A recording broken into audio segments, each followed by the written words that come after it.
Good morning, everyone. A very warm welcome to all of you this morning. Thank you for joining us for the Managing Director's press conference on her global policy agenda.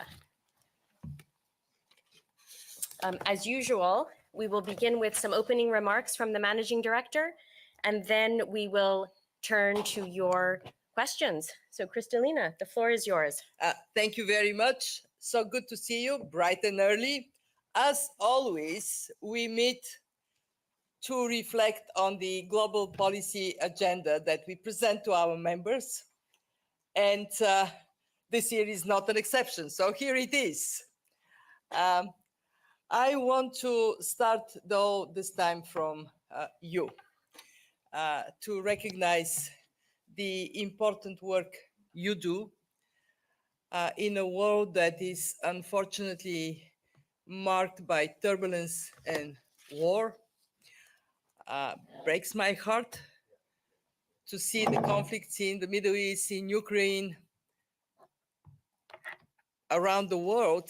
And I only can imagine what it is for the people who live in these zones of conflict. And then when I was coming for this press conference, I realized that many of your colleagues covered these events. They're there.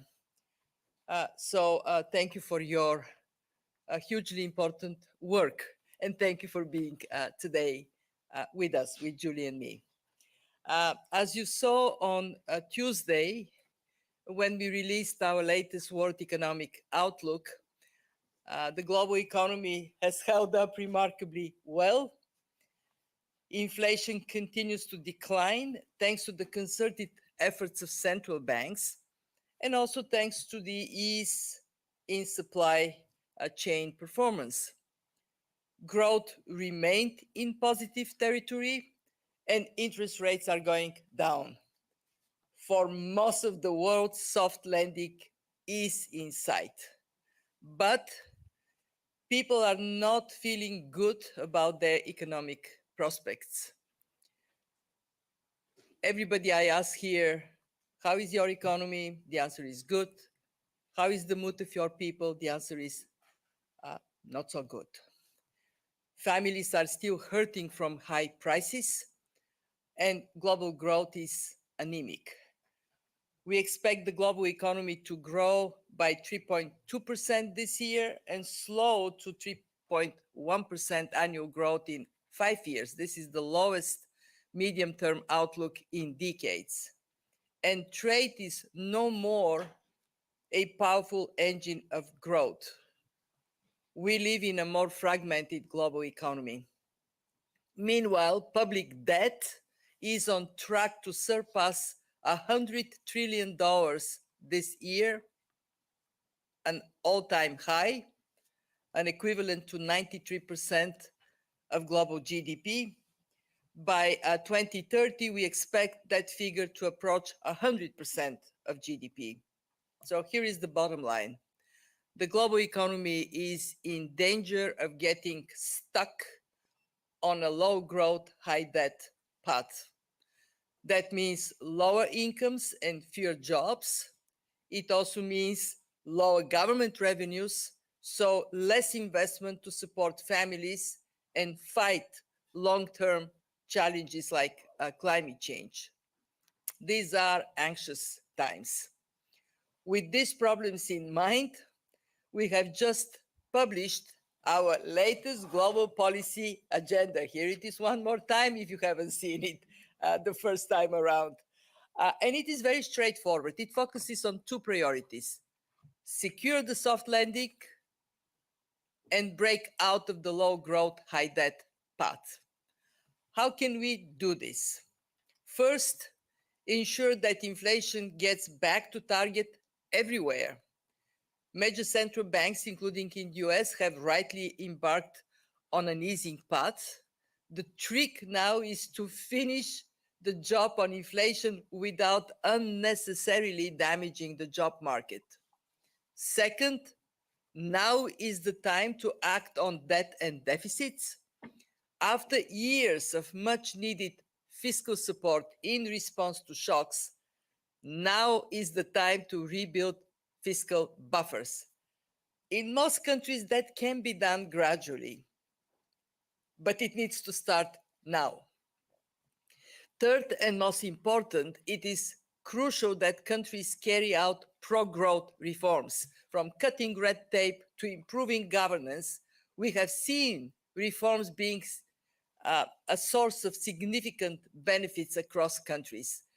Our analysis shows that these reforms can boost output by up to 8% over 4 years in developing countries. As we tackle these challenges, it is also essential that we continue to cooperate on climate, technology, debt, trade. Climate change and technology are unleashing transformations to the global economy that require global response. Only by working together can we seize the opportunities and mitigate the risks of these great changes.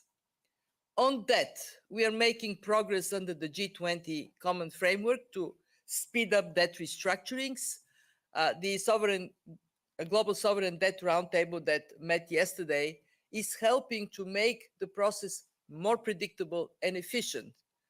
But we need to do more to help countries in debt distress get back on their feet faster. Many of our members still face high interest rates and high debt servicing costs. Not unsustainable debt, but significant liquidity problems. And this is why, jointly with the World Bank, we are proposing a three-pillar response, combining reforms to boost growth and mobilize domestic resources, adequate financing, including from international financial institutions, and crowding in private finance. And finally, on trade, it is important to protect the gains from economic integration while ensuring they are widely shared. We know that globalization has not delivered for everyone, and we must attend to the needs of those who have lost out. And at the same time, we must ensure that trade remains an engine of global growth, especially for developing countries. They have so much more to lose if we fracture the global economy. At the IMF, we are, as always, deeply committed to serving our members so they navigate these challenging times. We will do so through our analysis and policy advice. It helps policymakers to understand the costs and benefits of policy choices. And we will continue to use our financial resources to act as a buffer for our members in need. 97 countries, highest in our history, have benefited from our lending since the pandemic, the majority through multi-year programs. During the same period, our concessional loans have tripled.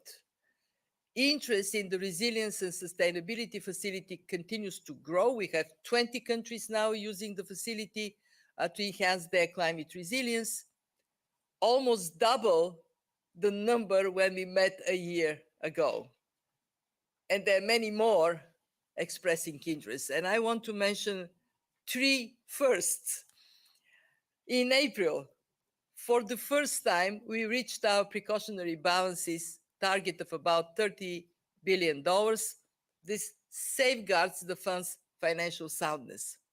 We use the strength of our balance sheet to help our borrowing members. In just the past weeks, our membership came together to support two historic reforms. For the first time, we reduced our charges and surcharges. The cost of borrowing from our general resources will go down $1.2 billion annually. This is a 36% reduction in surcharges and in the margin of charges. And for the first time, we work with our membership to creatively deploy our net income to bolster the IMF support to low-income countries. A comprehensive reform and financing package generating about $8 billion in additional subsidy resources for PRGT over the next 5 years, more than doubling the long-term self-sustained lending envelope to $3.6 billion a year. This is global cooperation and solidarity in action. And I want to end, as always, using a very good quote to speak to my message today. This time it is Antoine de Saint-Exupéry. As for the future, your task is not just to foresee it, but to enable it. And this is what we are committed to do, enable a peaceful and prosperous future for our members. As you would see, we are ready to take your questions. Julie is all poised to pick up from this group and those online. Very good. Thank you very much, Kristalina, for those remarks. We'll now turn to your questions. Okay, let's start in the middle. Gentleman in the second row with the dark jacket, white shirt.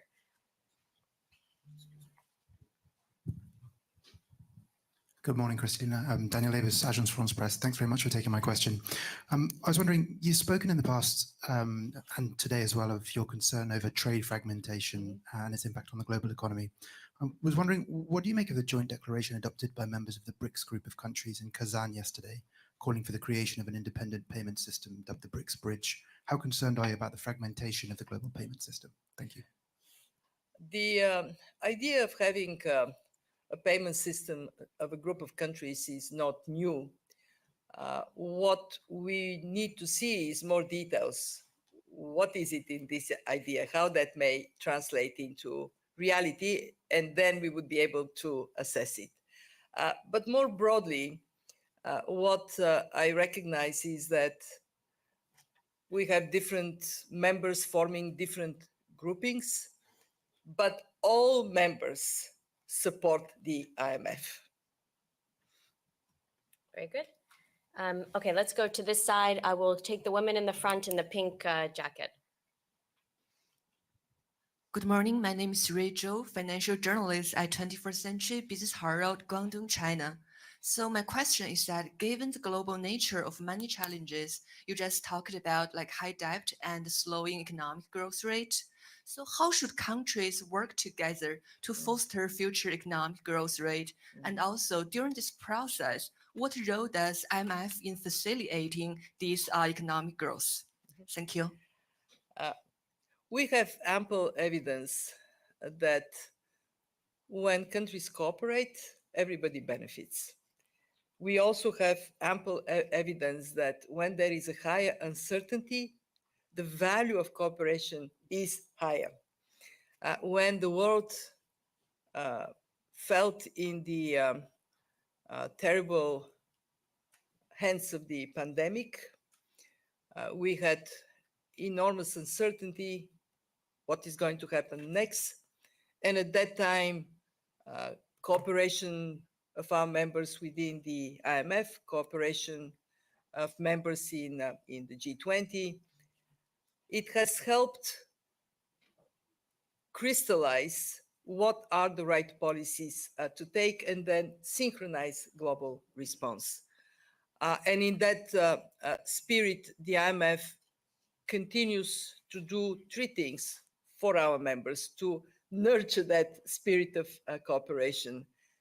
First, we perform our bilateral surveillance and multilateral surveillance function for the benefit of everyone. So countries can get a second opinion on their economies, but they also can see their trajectory in comparison to others and identify policies that can work. In other words, we are a transmission line of good practices.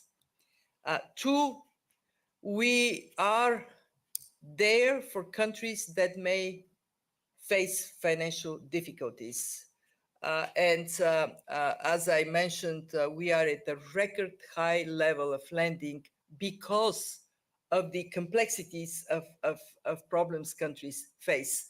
I highly recommend to all of you to go and see an art exhibition, art piece of art in, where is it? It's in the Red Level Gallery. Red Level Gallery. In this So building. go to Red Level Gallery. It's very interesting. A group of students were asked how they can demonstrably present decades of delivery of the fund. And they present our lending by having, for each decade, a column with balls inside. And each ball is 500 million SDRs. And so you look at the columns, the first one, a couple of balls, the next one, some more, and then you go to the last one, and it's actually breathtaking. I looked at it and I said, oh my God, I'm so glad the fund is there, because that financial support is critical for countries. And three, we are an institution that innovates and shares innovations with our members. One innovation is the Resilience and Sustainability Trust, but we have, throughout our history, we have done many, and then we, of course, pass the benefit to our members. Whenever we have these meetings, now previous meetings, what impresses me is how serious the discussion on the topics of the day is among finance ministers and central bank governors. And I'm very, very proud we host these discussions. Wonderful. Okay, let's go to the side of the room. I'm going to go all the way to the back. The woman in white in the back on the right there. Thank you. This is Paula Escalada from Agencia F. Latin America is facing low medium-term growth, which is one of the issues being discussed by the G20 in Brazil. What are your views on the Latin American economy? How can it address this issue? And which are the main challenges for the region apart from this? Thank you. You're right. Latin America faces a not different from the whole world, by the way. It faces a disappointing growth path. Growth is moderating, and that means that Latin America needs to concentrate on how that growth trajectory can be lifted. We have been discussing the key reforms, growth-enhancing reforms that can be undertaken by countries. I also want to recognize that Latin America is not a unified place, because if you look at the Caribbean or Central America, they're actually doing better. They're doing, their performance is better than global average. And when you look into the reason why they're doing better, well, because they have taken seriously the need to trim down debt. You take a country like Barbados or Jamaica, reforms are bringing results. And because they have taken to heart the significance of governance and engaging the public to pursue reforms. So when I think of Latin America, of the big economies in Latin America, it is time to do the same thing, have the ambition to reform in a pro-growth direction. And what is encouraging is that I hear that countries recognize that. Okay, very good. Let's go back to the middle. I'm going to take the gentleman in the third row here on the very end. Thank you. My name is Francis Into with the Ghana News Agency. So while the IMF continues to support economies, the 2024 World Development Report is indicating that 74 out of 108 countries are still trapped in the lower middle income level. What are the significant initiatives that the fund is undertaking to ensure that these countries are uplifted into upper middle income countries, and what will be the impact on the world? Mm-hmm. We have seen through history how countries break out of this middle income trap. And it is a combination of four things. Invest in education, in people, in human capital. Invest in Infrastructure these days, digital infrastructure is hugely important. It has to be equitable. Invest in governance, rule of law, transparency and accountability to the public, and cooperate, learn from others, engage with others. And I think this is where countries need to go. We have learned a lot about growth enhancing reforms. We actually know, we have studied how they succeed. And they actually can lift. Our analysis shows that growth enhancing reforms can lift up growth trajectory significantly, up to, as I mentioned, up to 8%. So it is that determination and engaging the public, creating public support that brings results. I always like to give the example of Jamaica, because Jamaica was a country 10, 12 years ago, was a country with very high debt, a lot of crime. People were kind of desperate for their future.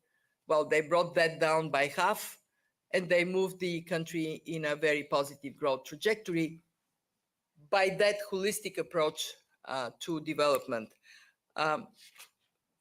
Was the question about all countries or? All kind of low-income countries yeah. trying to reach Yeah. middle-income status. So basically, for low-income countries, this is not given that you cannot break out of it, but it does require a comprehensive program of reforms. It does require consistency of implementing these reforms, and it does require bringing public support for it. And what we do at the fund is to work with countries to identify that pathway, country by country, country-specific directions of reforms that can help achieve that result. Very good. I'm going to go now to this side of the room. I'm going to go to the gentleman in the tan jacket, kind of yes, right there. Good morning, everyone. My name is Ahmed Yaqub. I am the managing editor of Al Yom Saba newspaper, Egyptian newspaper. My question is about what is the impact of the geopolitical tensions and Gaza conflict on the region, especially or particularly on the neighboring countries. And Egypt is currently implementing the current economic reform program, and amid very difficult regional and international difficulties and very strict circumstances. So the IMF at this point of time is burdening the Egyptian people because of the strict timetable of reforms and decline of the Suez Canal revenues by $6 billion and uncertainty about the future of the global economy. So did the Egyptian authorities discuss the review of the current economic reform program with the International Monetary Fund? Thank you. I started today my comments thinking about the people affected by conflicts, and of course in the Middle East, this is an ever-increasing number of people. Tragedy that is personal, but it is also for the economies in the region. We have seen in the epicenter of the conflict very dramatic contraction in Gaza, West Bank, Lebanon, very significantly impacted. We also have seen some spillover to other economies, and you mentioned Egypt. Egypt is negatively impacted. Egypt is losing 70% of the revenues it used to collect from the Suez Canal because of the impact of the conflict, because of the Houthi attacks, because of the difficulties. MENA as a whole is seeing growth projections revised significantly downward, 0.6% downward revision from April to now. Now we project only 2.1% growth. And a big reason for this downgrade is the conflict. And Egypt is bearing a very significant cost of what is happening in the neighborhood, plus the conflict in Sudan. Egypt is hosting, if I'm not wrong, some 9 million people from the instability in the region. We have been standing firmly with Egypt. We had a program, $3 billion program, because of all these increased pressures on Egypt. We have augmented significantly the program. We increased it by $5 billion. We have been very attentive to what are the right measures. But let me say this, Egypt is better served by undertaking reforms sooner rather than later. In fact, there has been some delay in the past of actions, and that makes the cost higher, and that cost ultimately falls on the shoulders of people.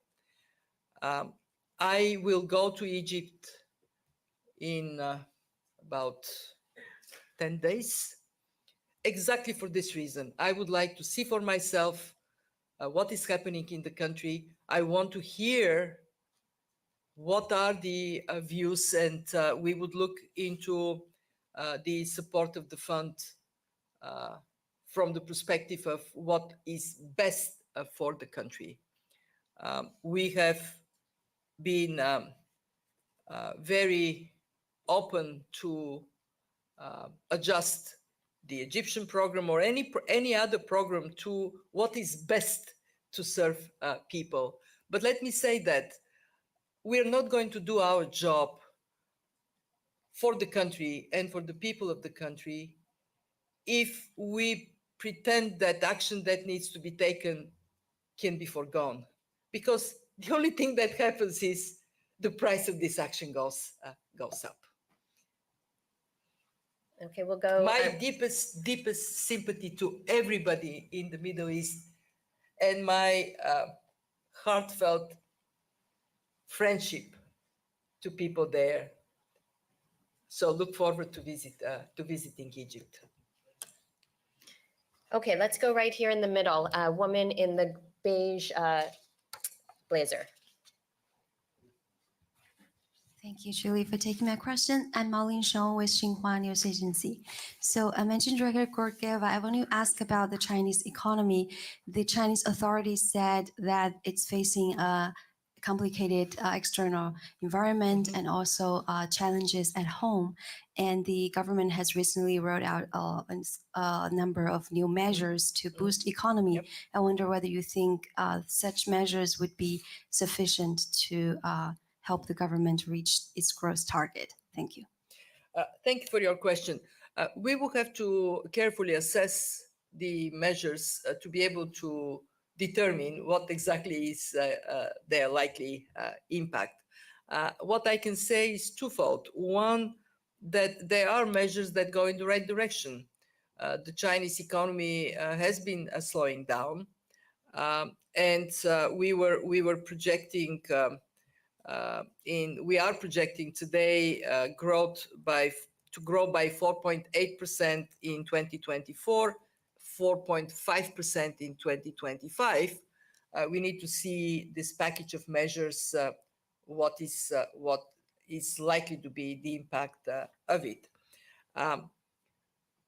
My second point is that China, for quite some time, has been faced with a fork on the road.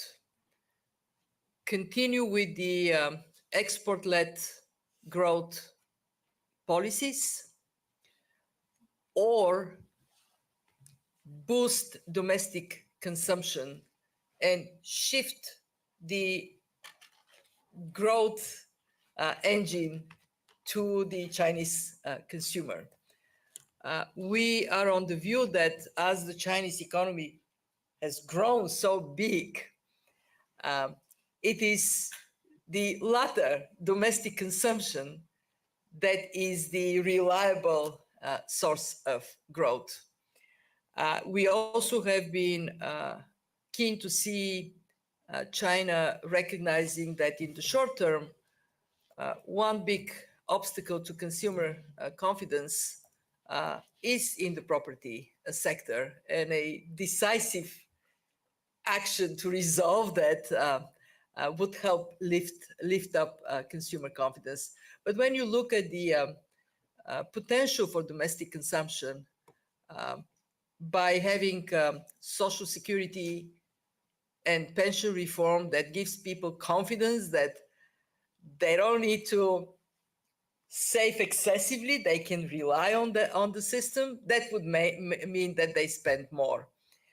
Taking the sectors of the economy that are somewhat less developed from a consumer standpoint, like healthcare, education, elderly care, making services more of a driver for growth, that would help, of course. And China is, I'm sure the leadership in China is looking into this choice. And China is, I'm sure the leadership in China is looking into this choices. And as I said, we will have a chance to assess the measures that are proposed more thoroughly. But let me finish. Let me finish with this. If China doesn't move, potential growth can slow down to way below 4%. So it is in the interest of China to take decisive action and implement what has been actually promoted, the dual circulation economy. Let me stop here. I'm going to go to this side of the room. We have a woman in the light blue, kind of in the middle.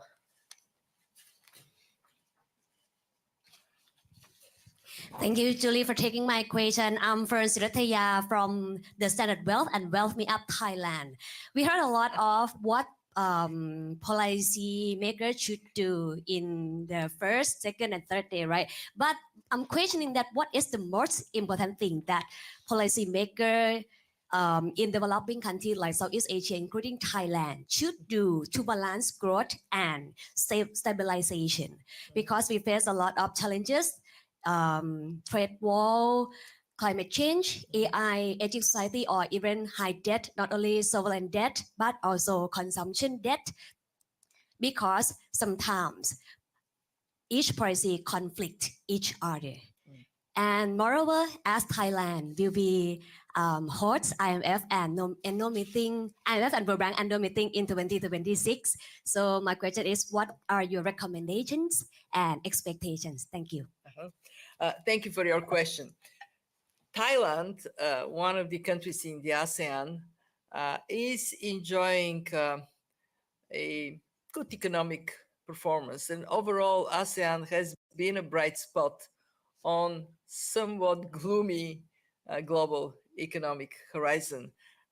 ASEAN is outperforming the world, and the foundation for outperforming the world is twofold. It is in strong policies and strong institutions, good macroeconomic foundation, and it is in the export-oriented policies that countries have pursued. With global growth slowing down, what we observe is that actually ASEAN is outperforming trade in the rest of the world. And they are outperforming because ASEAN has been working on deepening the trade links within ASEAN countries, and also by working very actively with, in a world of more fragmentation, to retain trade relations with everybody. In fact, what we are observing is that economies that have chosen not to be a part of any emerging bloc, but to trade across, have a better, on the whole, better performance. When we look at the future, ASEAN needs to take on seriously the importance of structural reforms that would position the ASEAN countries even better in a world of fast changing technologies, in a world of climate change. This is one source of vulnerability for ASEAN, highly vulnerable to climate shocks countries, but it can be also a source of strength if investing in adaptation and in the climate transition is pursued collectively. I am impressed by the build-up of cooperation within ASEAN. Every ASEAN summit is more substantive and more engaging, more effective than the previous one. So I wish the ASEAN countries all the success. This is the right path. Cooperate. As for Thailand, so I'm going to ask your colleagues here, who wants to go to Bangkok for annual meetings? Raise your hand. Anybody wants to go to Thailand? Everybody wants to go to Thailand. Thailand actually has a fantastic track record because you hosted the annual meetings in 1991. And we all very much look forward to coming there. The Thai people are so hospitable.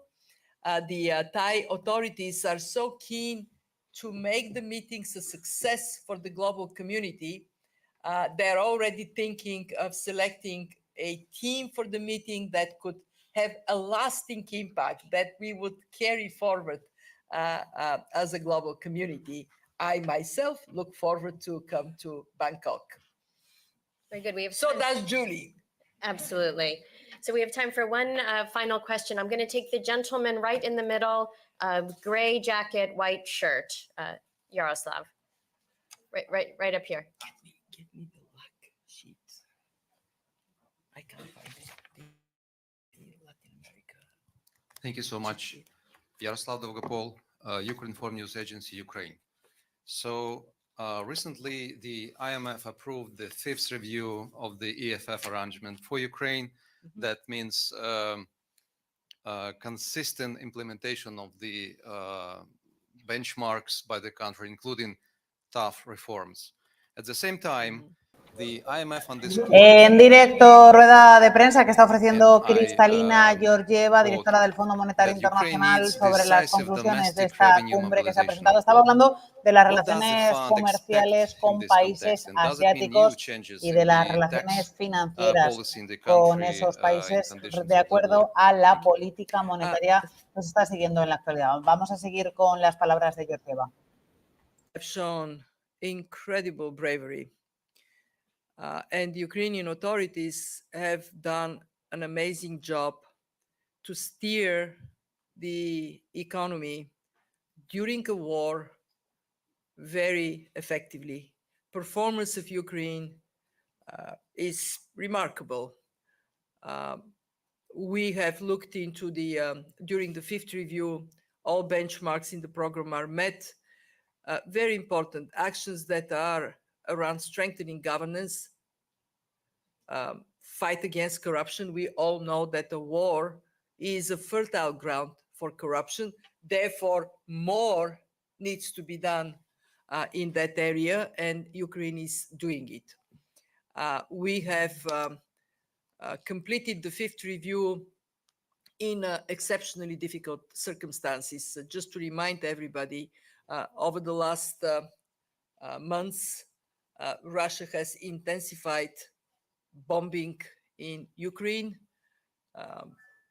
undiscriminatory bombing, but there is one particular target, the electricity infrastructure. Just imagine what it means for families and businesses. They face winter, and there would be restrictions in access to electricity, to heat, and yet the determination of the country is there. We have the program is based on very firm ownership of Ukraine, and that goes into the direction of domestic revenue mobilization. Why is this important? Because we have a program that is strongly supported by the international community. In fact, we look at something in the order of $150 billion support over the 4 years of our program. And that the Ukrainian authorities recognize has to be matched by the will of Ukraine to raise revenues as well.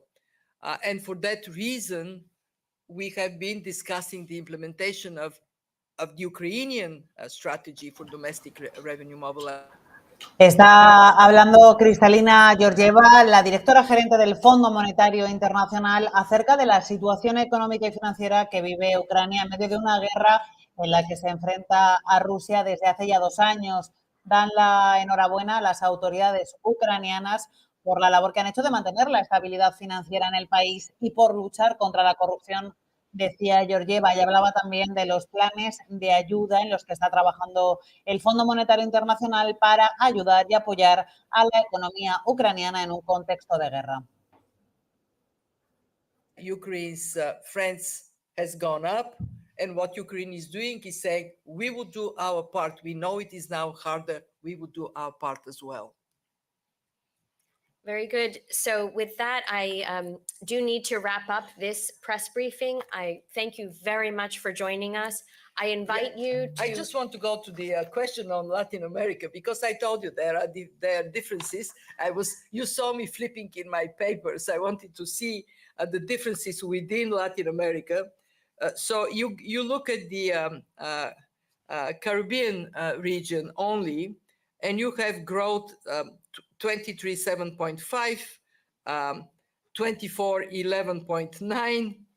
These are very big numbers of growth performance. Guyana there is the exceptional source, but overall they're doing very well. When you look at the Latin American and Caribbean as a whole, much lower. We have 23, 2.6% growth, 24, 2.6% growth. This is not enough to lift up the performance of the Latin American economies. And this is why this issue of pro-growth reforms is so important.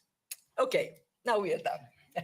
And so with that, I bring it to an end. I do invite you to please join us tomorrow. We will have another press briefing with the managing director and our IMFC chair, Minister Al-Jadaan. Thank you very much for joining us, and we wish you all a wonderful day.